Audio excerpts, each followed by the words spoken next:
निरन्तर निर्माणमा निजगढ विमानस्थल 2077। त्रिभुवन अन्तर्राष्ट्रिय विमानस्थलले मात्र नेपालको हवाई यात्रुको चाप धान्न नसक्ने साथै नेपालमा एउटा पूर्ण क्षमताको विमानस्थल निर्माण गर्न आवश्यक रहेको निष्कर्ष निस्केको पनि 30 वर्ष हुन थाल्यो।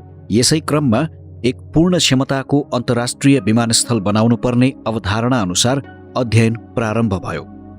2051 सालमा यस विषयमा विमानस्थल निर्माण क्षेत्रको पहिचान एवं पूर्ण सम्भाव्यता अध्ययन कार्य प्रारम्भ गरियो।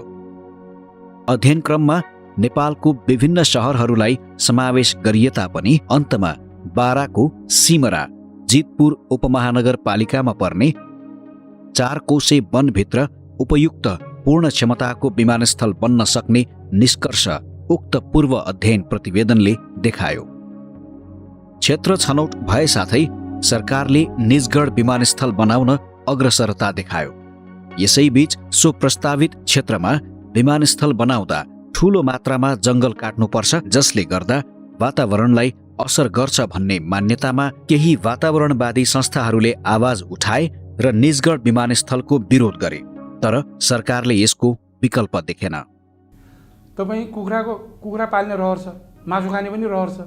मासु खानुहुन्छ भने कुखुरो हुँदैन, कुखुरो पाल्नुहुन्छ भने मासु हुँदैन।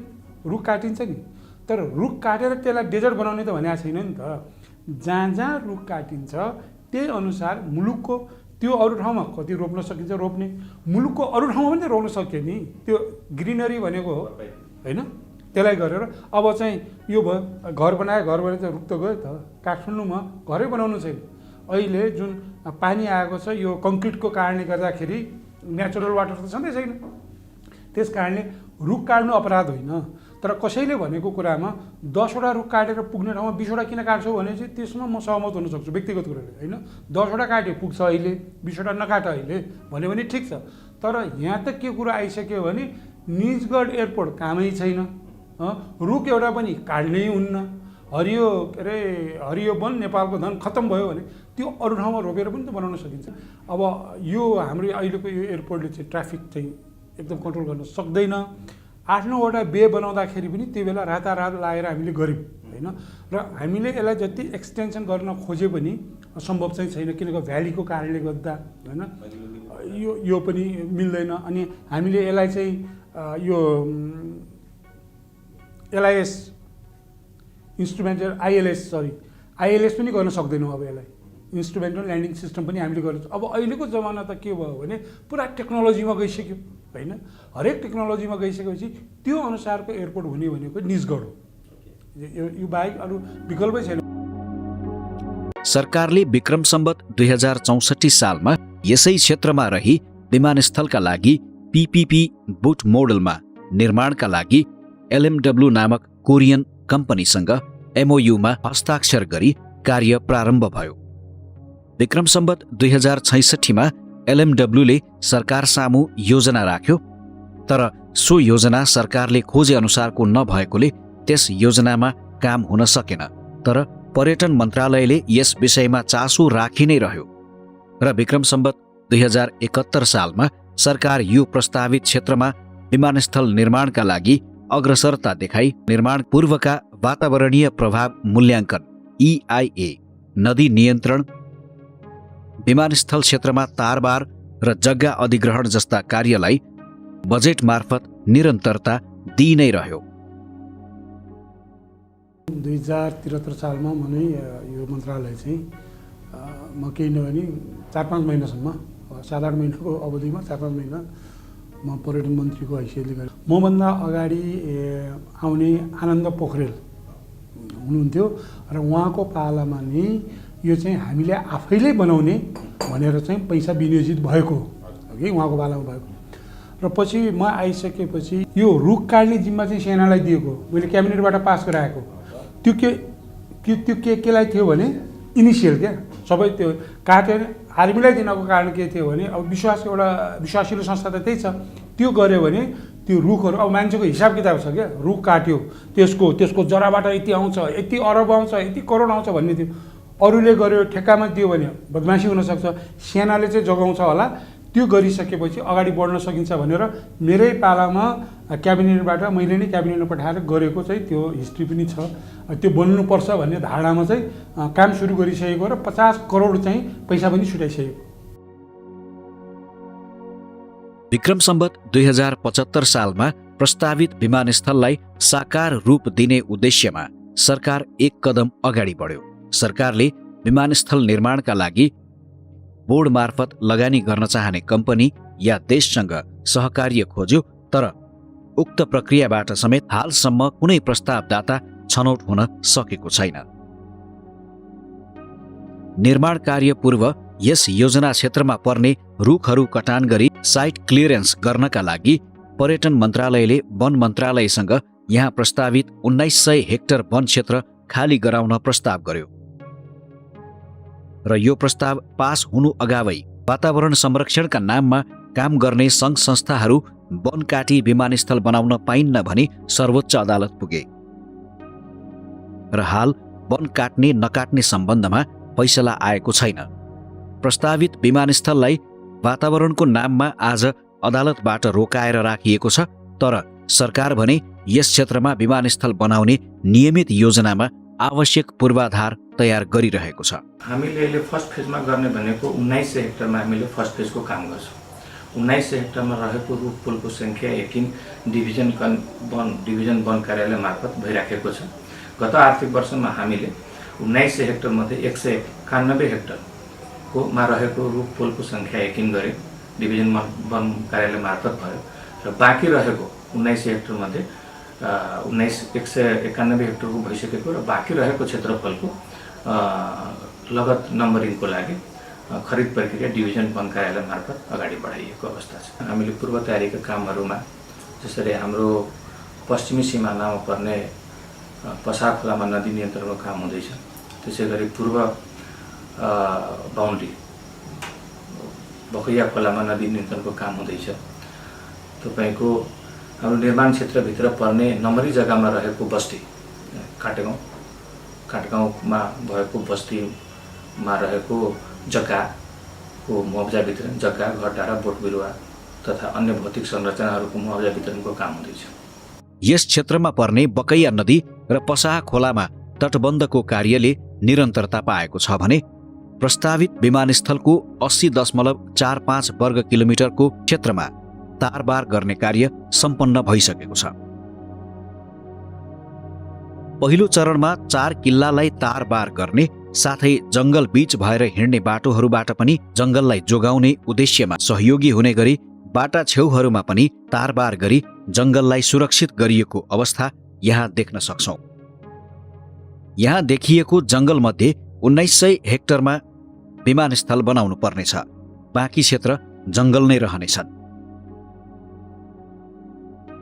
विमानस्थल क्षेत्रभित्र रहेको 2 गाउँहरूमध्येको एक काठ गाउँमा रहेको 105 बिघा लालपूर्जा भएका जग्गा धनीलाई मुआवजा दिएर व्यवस्थापन गरिएको छ। विमानस्थल क्षेत्रभित्र रहेको अर्को टागिया बस्ती व्यवस्थापन गर्न समेत सरकारका तर्फबाट विभिन्न मोडालिटीमा छलफल हुँदैछन्। तिनीहरूलाई सिफ्ट गर्नको लागि प्रोसेसको कुराहरू छ, अलिकति कानुनी प्रोसेस र कानुनी आधारहरू चाहिन्छ। कानुनी आधारमा चाहिँ हामीले अतिक्रमित व्यक्तिहरू कति छन् त्यसलाई छुटाउनु पर्ने हुन्छ, भूमिहीन किसान अथवा भूमिहीन व्यक्तिहरू कति छन् त्यसलाई छुटाउनु पर्ने हुन्छ र त्यसको लागि चाहिँ हाल उनीहरूले चाहिँ यो सुकुम्बासीको रूपमा चाहिँ दर्ता हुनको लागि चाहिँ अब भूमि सम्बन्धी ऐन लगायतको सुकुम्बासी ऐन होला नि, ती ऐनहरूमा चाहिँ कतिसम्म पाउने अथवा के हुन सक्दछन् तिनका पनि डिफाइन गर्नुपर्ने अवस्था छ, अथवा त्यसलाई व्यवस्थापन गर्नको लागि यी कुराहरूलाई पनि त्यो ठाउँमा मिलाउनु पर्ने भएको हुनाले यसो समष्टगत अध्ययन गरिसकेपछि अनि मात्रै कुन ठाउँमा कति व्यक्ति कति चाहिँ जग्गा दिएर चाहिँ त्यसलाई चाहिँ त्यो ठाउँमा चाहिँ सिफ्ट गर्ने भन्ने बारेमा चाहिँ अनि एकैचोटि निर्णय गर्न सकिने भएको हुनाले त्यसलाई चाहिँ हामी अध्ययन गरिरहेका छौँ र यसलाई चाँडोभन्दा चाँडो भूमि सुधार मन्त्रालयमा पठाउने कोसिसमा छौँ हामी। 2028 सालमा वन हेरालुको रूपमा हाल प्रस्तावित विमानस्थल क्षेत्रभित्र ल्याइएको 128 परिवारबाट आज यहाँ 1476 परिवार भएका छन्। यिनीहरू यहाँ बसेका छन्, तर जग्गा नेपाल सरकारको हो। तसर्थ सरकार यो क्षेत्र खाली गराउन अग्रसर छ। यसका साथै आयोजना कार्यालय गुरु योजना बनाउन पनि अगाडि बढिसकेको छ। निजगढको गुरु योजना सम्बन्धमा चाहिँ हामीले सम्झौता गरिसकेका छौँ। तर यो गुरु योजना नयाँ होइन। यो गुरु योजना चाहिँ हामीसँग 95 देखिका अध्ययन प्रतिवेदनहरू छन्। जस्तो 95 को तपाईँको प्री फिजिबिलिटी स्टडी भयो, 97 को डिटेल फिजिबिलिटी स्टडी, 2011 को LMW को फिजिबिलिटी स्टडी, त्यसपछि सिभिल एभिएसनले आफैले गरेको इन हाउसका स्टडीहरू, यी सबैलाई समराइज गरेर मास्टर प्लान एउटा अपडेट गर्न खोजेको। मास्टर प्लान भनेको कुन समयमा कुन फेजमा के बनाउने र त्यो स्पेसियल डिस्ट्रिब्युसन के हो, कुन ठाउँमा बनाउने त्यसको हो र त्यसको चाहिँ अनुमानित कस्ट कति लाग्छ भन्ने हो। यसलाई हामीले अपडेट गर्नलाई हाम्रो सम्झौता भएको छ। अबको 12 महिनाभित्र यो मास्टर प्लान अपडेट भएर आउँछ। मास्टर प्लान भनेको के बुझ्नु पऱ्यो हामीले भने जस्तो टिआई त 70% टिआई छ नि, तर टिआईको मास्टर प्लान हामीले कहिले बनायौँ भने 2008 मा बनायौँ, फेरि 2016 मा बनायौँ। यो भनेको त लाइभ डकुमेन्ट हो, बनिरहन्छ। र मास्टर प्लान र यो रुख काट्नेसँग पनि त्यस्तो सम्बन्ध छैन, कनेक्सन छैन होइन। तर रुख चाहिँ कहिले काट्छौँ हामी भने चाहिँ यो एयरपोर्ट बन्ने सुनिश्चितता भएपछि र यसको बिडिङ प्रोसेसमा लजाउ गो हेड भनेर गभर्मेन्टले डिसिजन गरिसकेपछि ठेकेदार अथवा निर्माण व्यवसायी मोबिलाइज हुनुभन्दा अगाडि त्यो साइटले हामीले क्लियरेन्स गर्नु पर्यो। त्यो बेलामा हामी रुख काट्ने कुरामा अगाडि बढ्छौँ। गुरु योजनाका लागि सम्झौता भइसकेको छ। आउने वर्षसम्म गुरु योजना बनाउने कम्पनीले आयोजना कार्यालयलाई गुरु योजना बुझाउनेछ र यसैबीच कुन लगानीबाट विमानस्थल बनाउन सकिन्छ सो बारेमा पनि छलफलहरूमा सरकार ठोस निर्णयमा पुगेको अवस्था छ। सिभिल एभिएसन अथोरिटी अफ नेपालले यो चाहिँ हाम्रो नेपाली स्रोतले हामी बनाउनुपर्छ, विदेशी स्रोतबाट यो सम्भव छैन भन्ने हाम्रो ठम्याइ हो। र त्यही अनुसार हामीले पर्यटन मन्त्रालयमा हाम्रो अध्ययन प्रतिवेदन बुझाएका छौँ र पर्यटन मन्त्रालयले पनि नागरिक उड्डयन प्राधिकरणको त्यो प्रस्तावसँग सहमत हुँदै राष्ट्रिय योजना आयोगमा बहुवर्षीय ठेक्का स्वीकृतिको लागि र चाहिँ सोही अनुसार हामीले अनुमानित गरिएको लागत अनुमान हो, त्यो लागत अनुमान चाहिँ को स्रोत सुनिश्चितताको लागि हामी अर्थ मन्त्रालयमा पर्यटन मन्त्रालयबाट चिठी गइसकेको छ र यो दुई निकायबाट चिठी पत्रको विषय अध्ययन भइरहेको छ र लगानी चाहिँ हामीले आफूले गरेर बनाउनुपर्छ भन्ने हाम्रो प्राधिकरणको निष्कर्ष हो। यो सुरु भएको चाहिँ 6औं योजनाबाट सुरु भएको रहेछ, 2037 सालदेखि सुरु भएको रहेछ होइन, धेरै वर्ष भइसक्यो। तर त्यो योजनाहरूमा चाहिँ 6औँमा सुरु भयो, 7औँमा वैकल्पिक भन्यो, 8औँमा भन्यो, भन्दा 11औँ योजनामा आएर चाहिँ तार जाली लाउने भनेर त्यो हामीले गरेको पनि डिग्रेड हुँदै गएको छ कि। त्यो भने के भने हामीले जुन बाटोबाट हामी हिँडेका छौँ त्यो सुरु योजनामा के भनेको छ भने यसलाई प्राइभेट पब्लिक पार्टनरसिपमा बनाउने, निजी क्षेत्रको सहभागितालाई पनि यसमा समावेश गरेर बनाउने भन्ने यो योजनामा छ। यो योजना त यसै फेल खायो नि त अब होइन। तपाईँको 15औँ योजनामा आएर पनि त्यही लेखेको छ कि यो निजी क्षेत्रको सहभागितामा यो एयरपोर्ट निर्माण गर्ने भने 15औँ योजनामा त्यही लेखेको छ र 15औँ योजना प्रारम्भ हुने भनेको छ होइन। तर यो त अहिले भएन।